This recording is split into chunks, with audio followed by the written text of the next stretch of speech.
Yang pertama, Isra tempatnya di dalam surah Al-Isra ayat yang pertama. Bunyinya, A'udzubillahi minasyaitonirrajim. Subhanalladzi asra bi'abdihi laylan minal masjidil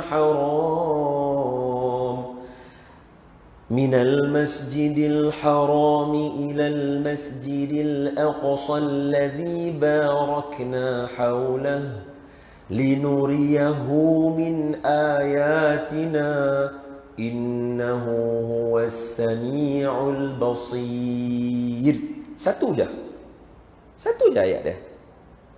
Okey, saya ulang sekali, satu je ayat dia. Nanti kita ambil balik perkataan, satu saja ayat dia. Okey, satu je ayat dia. Adapun walaupun daripada Mekah ke Baitul Maqdis itu Isra, bukan esok baru Mi'raj. Dia secara Isra Mi'raj, tetapi Allah letak dalam dua surah yang berbeza. Mi'raj bukan dalam surah Al-Isra, Mi'raj dalam surah An-Najmi juzuk 27.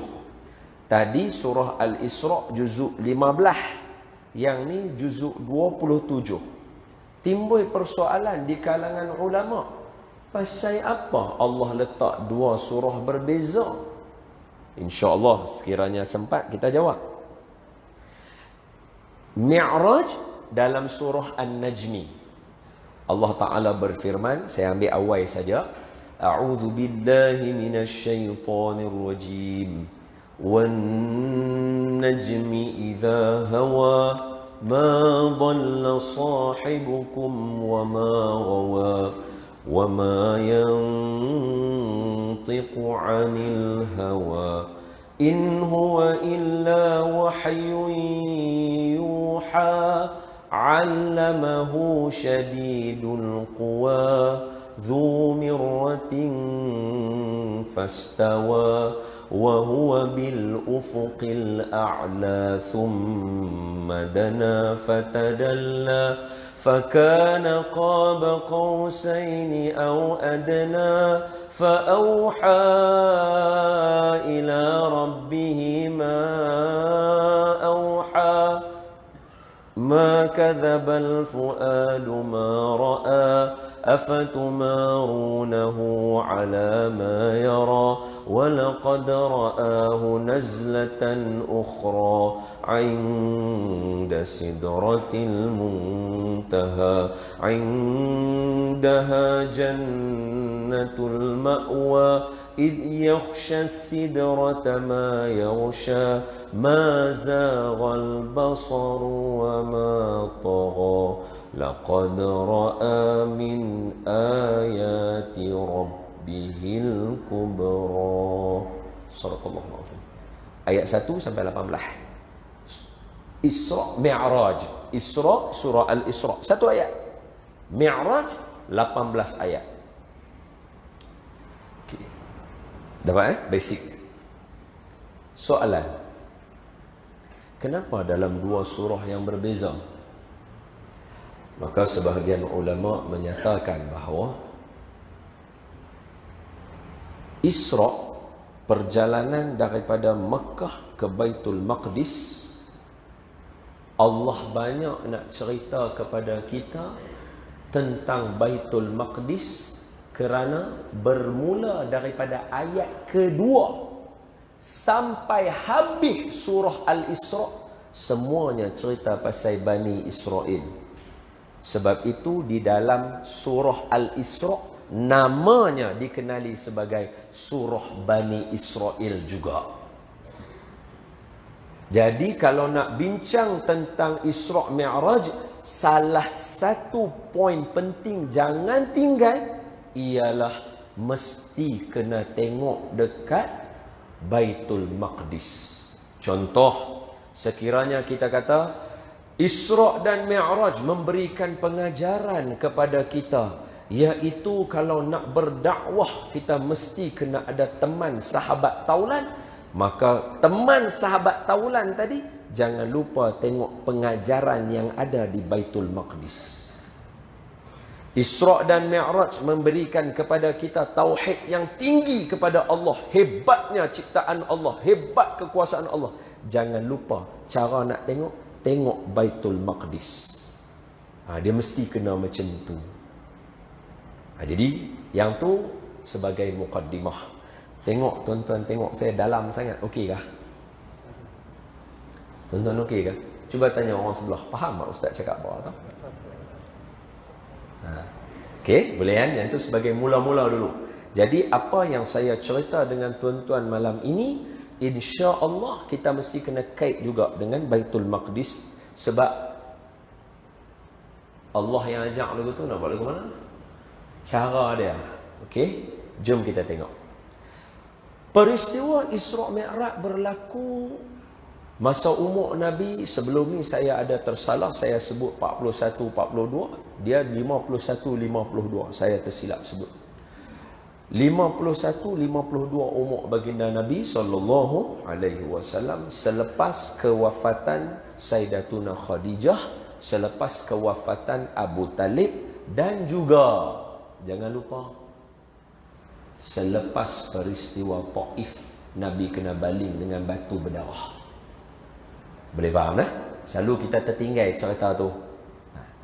Jadi sebelum Nabi kewafatan Sayyidatuna Khadijah, sebelum itu Nabi kewafatan Abu Talib, sebelum tu juga Nabi berlaku peristiwa Nabi nak pergi minta tolong dekat Taif sebab orang Mekah, keluarga Nabi sendiri, darah daging Nabi sendiri, orang kampung Nabi sendiri halau Nabi keluar, tak mau tolong Nabi, boikot dengan Nabi.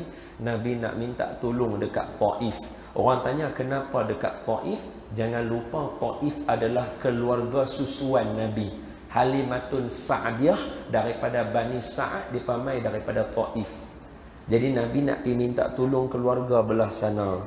Elok Nabi sampai, rupa-rupanya Taif lagi kejam daripada dekat Mekah. Mereka pergi lempak Nabi dengan batu, sampaikan Nabi berdarah. Dan darah Nabi tu, satu riwayat mengatakan slipper atau capal atau kasut yang Nabi pakai, baginda Nabi pakai masa Nabi berjalan nak mengelakkan diri daripada kena batu, duk kena batu Nabi nak lari, slipper atau capal atau sepatu atau kasut yang Nabi pakai itu berbunyi seperti becak ayam, cot cot cot cot, sebab darah Nabi penuh.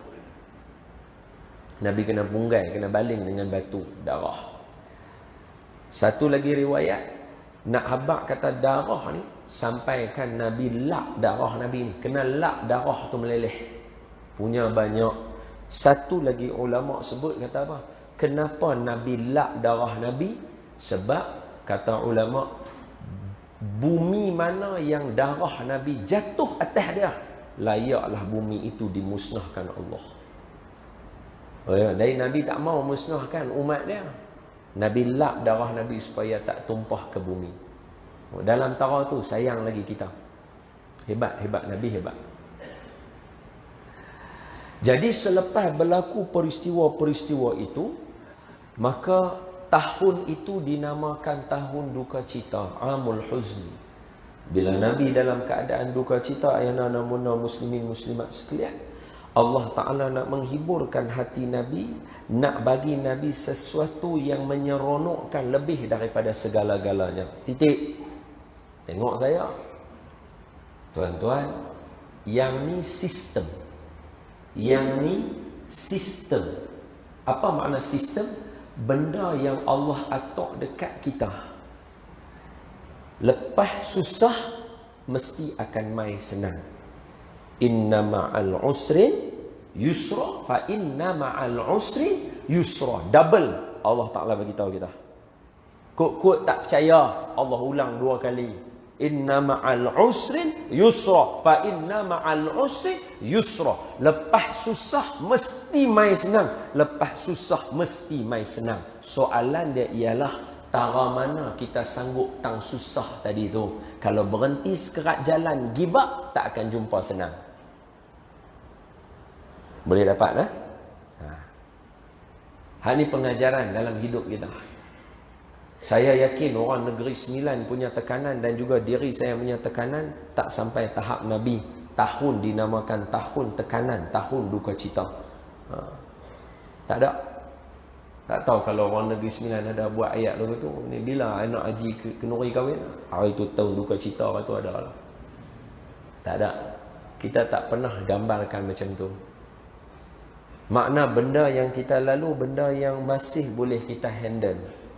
Jadi bila kita nak handle, kita nak tahu, letakkan yang ni sebagai kayu ukur, kayu asas perjalanan kita. Apa dia? Isra' Mi'raj ini dia menggambarkan kepada kita janji Allah dalam sistem manusia. Fa inna ma'al usrin yusra. Lepas susah mesti kena senang. Soalan, lama mana susah tu berani tanggung tak? Orang tanya, Ustaz berapa lama tahan tadi tu? Ingat dalam Al-Quran juga Allah huraikan sistem ni. Allah kata apa? Nabi dan orang beriman angkat tangan berdoa. Apa doa mereka? Mata nasrullah. Minta Nabi dengan sahabat, bila pertolongan Allah nak mai. Allah sebut hatta yaqular rasulu walladzina amanu ma'ahu mata nasrullah. Nabi dengan orang bersama Nabi ketika tu kata, bila pertolongan Allah nak sampai? Tanya Nabi macam tu. Allah jawab, ala inna nasrallahi qarib. Sebab pertolongan Allah itu dekat. Dekat berapa lama? 13 tahun. 13 tahun. Takkan kita orang biasa yang bukan hidup zaman terbaik kurunnya itu 2 hari ya Allah jawab dah. Relax.